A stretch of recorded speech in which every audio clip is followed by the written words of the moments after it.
안녕하세요 여러분. 요즘 시장 보면서 느끼는 게 하나가 있습니다. 하락장이라는 게 이렇게 조용히 사람을 무너뜨릴 수도 있구나. 지금처럼 지긋지긋하게 흘러내리는 장에서는 계좌보다 심리부터 터지는 분들 정말 많습니다. 오늘 영상은 지금과 같은 구간에서 반드시 점검해야 될 관점과 대응법에 대해서 말씀을 드릴 거예요. 기술적 분석도 조금 들어가고요. 심리적 진단도 확실하게 끝까지 함께 보시죠. 먼저 첫 번째로 이 시장 지금 어떤 상태인지부터 체크를 해보겠습니다. 금요일날 미국 증시가 하락 마감했고요. 관세 리스크에다가 인플레이션 우려감에다가 PC 지표까지도 상회를 했습니다. 그러다 보니까 말 그대로 공포 3종 세트가 터진 상황이라는 거예요. 금리 인하에 대한 기대감도 한 발 뒤로 물러섰고요. 시장의 유동성 단기적으로는 누구나 알다시피 지금 고갈된 상태라고 보입니다. 현재 지금 보고 계시는 차트가 비트코인 주봉 차트인데요. 이렇게 올라오는 상승 추세선, 굉장히 오랜 시간 동안 이어져 온 상승 추세선, 이제는 훼손될 가능성까지 열려 있는 상황으로 보입니다. 그러나 여기서 지금 정말 중요한 거는 시장은 지금 극악의 공포라는 상황이죠. 기회라는 것은 늘 공포 속에서 나온다는 점입니다. 여기서 진짜 문제는 나의 심리 상태일 수도 있습니다. 지금 손절해야 되나? 아니 조금만 더 기다려보자. 그냥 물타기라도 계속 해볼까? 이러한 생각들 솔직히 누구나 하게 됩니다. 저도 그랬고요. 하지만 이거는 전형적으로 이런 고민이 나온다는 거 기준이 불분명하기 때문입니다. 그러한 상태다 보니까 심리 상태가 흔들리면서 이러한 고민들이 자꾸만 떠오르게 되는 것이죠. 지금 여러분들이 해야 되는 것은요.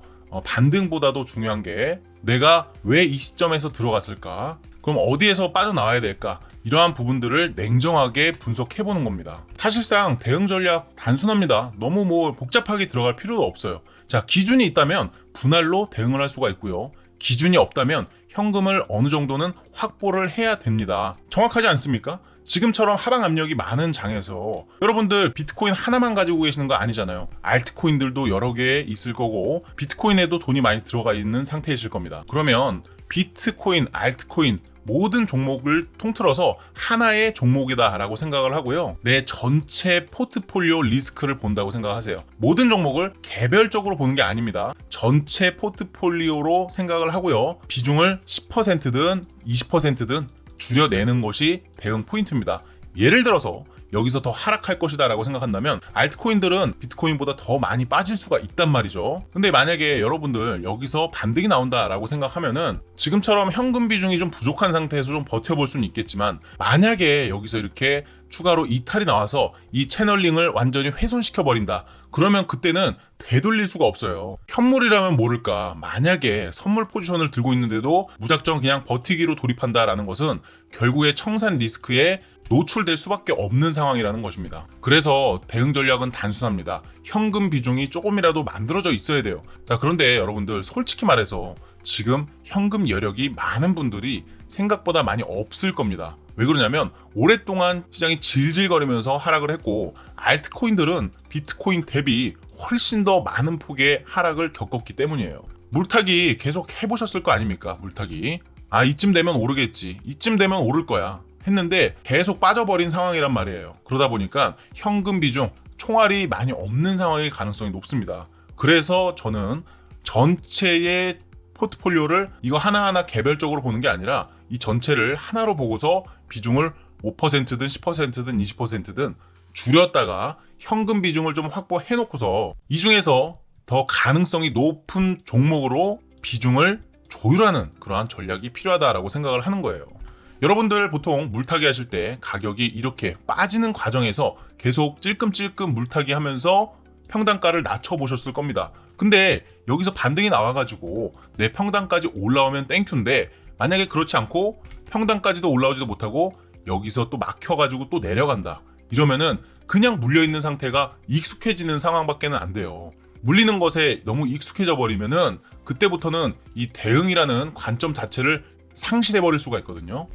대응은요, 이렇게 내려오는 구간에서 물타기 하는 게 아니라 심리가 변하는 지점들이 있을 거 아닙니까? 자, 예를 들어 이런 구간에 매물대가 많이 있습니다. 그러면 비트코인이 여기 올라가서 다시 내려와가지고 안착했는지 여부를 보면서 매수를 한다. 현금을 사용한다. 그러면 이거는 분할 매수의 개념에 속하고요. 내려올 때 계속해서 매수를 하는 걸 뭐라 그러죠? 이걸 물타기라고 합니다. 근데 여러분들 이렇게 물타기 하다가 결국에는 강제 장투로 이어진다라는 것이죠. 이렇게 되면은 기회비용이며 다 날아가는 겁니다. 이렇게 변동성이 큰 자산에서 기회비용을 날려버린다는 것만큼 아쉬운 것도 없죠. 그래서 여러분들 결국에 핵심은 관점이고요. 여러분들은 여기서부터 선택과 집중을 하셔야 됩니다. 자, 앞으로의 시장이 불장이 불분명하거나 없다라고 생각하시는 분들은 지금 비중을 훨씬 더 많이 늘려놔야 됩니다. 그게 합리적인 접근이죠. 근데 만약에 불장이 있는지 없는지 잘 모르겠어, 궁금해, 그러면 감당 가능한 돈만 리스크를 제한하고서 접근을 하시면 되는 겁니다. 근데 만약에 아무런 근거도 없이 그냥 올랐으면 좋겠다라는 생각이 머릿속에 꽉 차 있다면 지금은 현금을 쓸 타이밍이 아니다라는 거예요. 기준이 없는 거잖아요. 내가 왜 사고 왜 팔고 왜 내가 홀딩을 하고 있는지 이 기준이 없으면 이 시장은요, 피도 눈물도 없는 이 시장은요, 그 약점을 파고들어서 공격을 합니다. 자, 그래서 결국에 여러분들이 가장 중요하게 생각하는 단기 관점에 대해서 좀 말씀을 드려보겠습니다. 단기 관점, 심리가 변하는 자리들을 체크해 나가야 되는 거죠.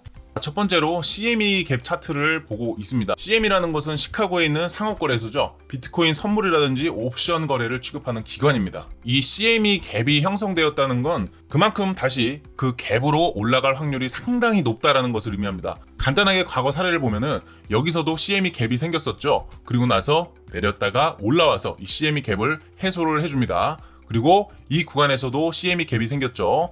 내렸다가 올라와서 결국에는 이 CME 갭을 필링, 해소를 해주죠. 여기서도 CME 갭이 생겼었습니다. 자, 내렸다가 올라와서 결국에는 해소를 해주고요. 여기서도 CME 갭이 형성되어 있었고 올랐다가 결국에는 해소를 해줍니다. 그리고 나서 이번 주에도 CME 갭이 형성이 되었고요.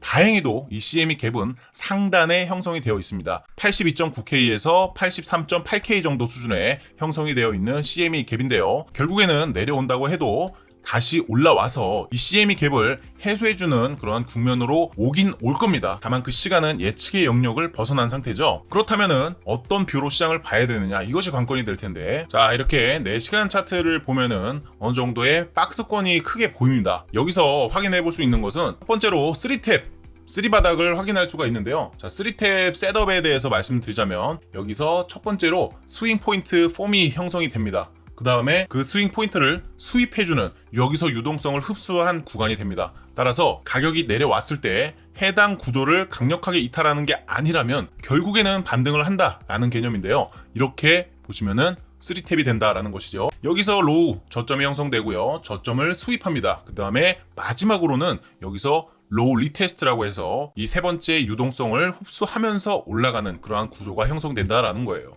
자, 여기서 반등 포인트를 체크해 볼 수 있는 지점은 금방 전에 말씀드렸다시피 여기 있는 CME 갭 구조가 될 수도 있고요.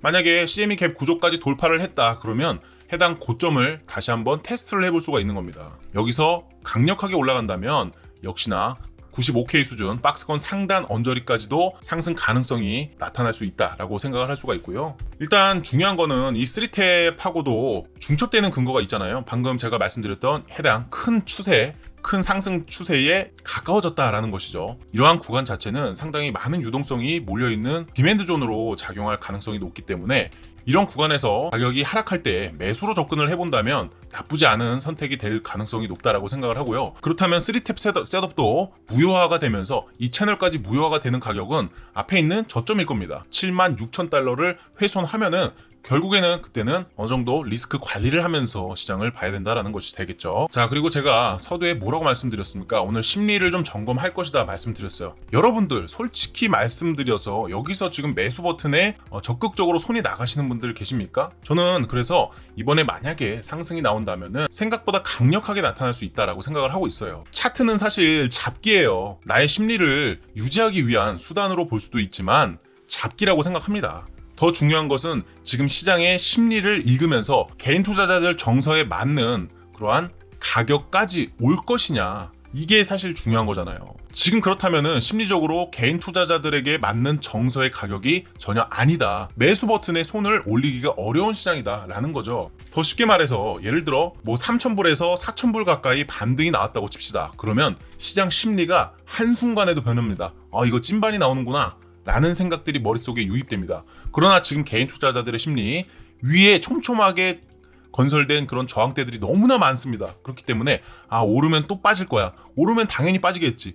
오름 쇼 때리자. 이렇게 지금 머릿속이 정비가 되어 있으실 거예요. 그런 마인드가 장착된 상태에서는 매수 버튼에 쉽게 손이 나가질 않고요. 세력은 반대로 개인 투자자들의 그런 심리를 이용할 가능성도 높다고 생각합니다. 그러면 여기서 반등이 나온다면 생각보다 강력한 반등으로 이어질 수가 있는데, 당연하게도 지금 위에 저항대 영역들이 촘촘하지 않습니까? 그러면 이렇게 조금씩 올랐을 때 숏으로 갈아탄 개인 투자자들도 털어내야 됩니다. 강하게 올렸다가 또 강하게 내리고, 변동성 자체가 어느 정도 제한된 수준으로 나오다가 갑자기 또 올리고 또 흔들다가 올리고, 이런 식으로 탈곡기가 작동하면서 올라갈 가능성이 상당히 높아요. 대신에 결국에 내렸다가 올라올 가능성은 상당히 높다라는 거, 이 점을 반드시 기억을 하셔야 됩니다. 너무 어렵게 접근하지 마세요. 시장의 심리를 읽어 나가면 됩니다. 오늘 내용이 솔직히 조금은 무거운 내용일 수도 있고, 다른 말로는 좀 지나치기도 쉬운 내용일 수가 있는데, 근데 이 정도는 알고서 해야 시장에서 살아남을 수가 있습니다. 기술적 분석 당연히 중요하죠.